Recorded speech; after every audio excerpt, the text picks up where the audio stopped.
ആഹാ, ഇന്ന് പതിവില്ലാതെ നേരത്തെ വന്നല്ലോ. അമ്മ എൻ്റെ ബെസ്റ്റ് ഫ്രണ്ടിനെ അന്നയ്ക്ക് എന്നും രോഗമാണ്. അവള് റെഗുലർ ക്ലാസ്സിൽ വരാറുള്ളൂ. അവരുടെ നോട്ടൊന്നും കംപ്ലീറ്റ് അല്ല. ടീച്ചർമാർ വരുന്ന ഡാൻസ് ഒന്നും പറയാനില്ല. അമ്മ ഒരു പണ്ട് കഥ പറഞ്ഞില്ലേ, ഒരു കുട്ടീന് എന്താ രോഗം വന്നപ്പം. ആ, ഓർക്കുന്നു. നീ അത് ഇപ്പോഴും ഓർത്തിരിപ്പുണ്ടല്ലോ. വിശുദ്ധ ബൊനമെന്തൂരയാണ് ആ കുഞ്ഞ്. 4-ാം വയസ്സിൽ അവന് മാരകമായ രോഗം പിടിപെട്ടു. ഭക്തയായ അമ്മ അവനെ ഫ്രാൻസിസ് അസിസിയുടെ അടുക്കൽ കൊണ്ടുചെന്നു.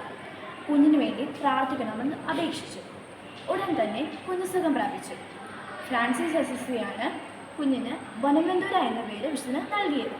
തുടർന്ന് ഫ്രാൻസിസ്കൻ സഭയിൽ ചേർന്ന് ഫ്രാൻസിസ് അസിസിയുടെ 7ാമത്തെ പിൻഗാമിയാകുവാനും അദ്ദേഹത്തിൻ്റെ ജീവിത ചരിത്രം എഴുതാനുള്ള ഭാഗ്യം ലഭിച്ചു.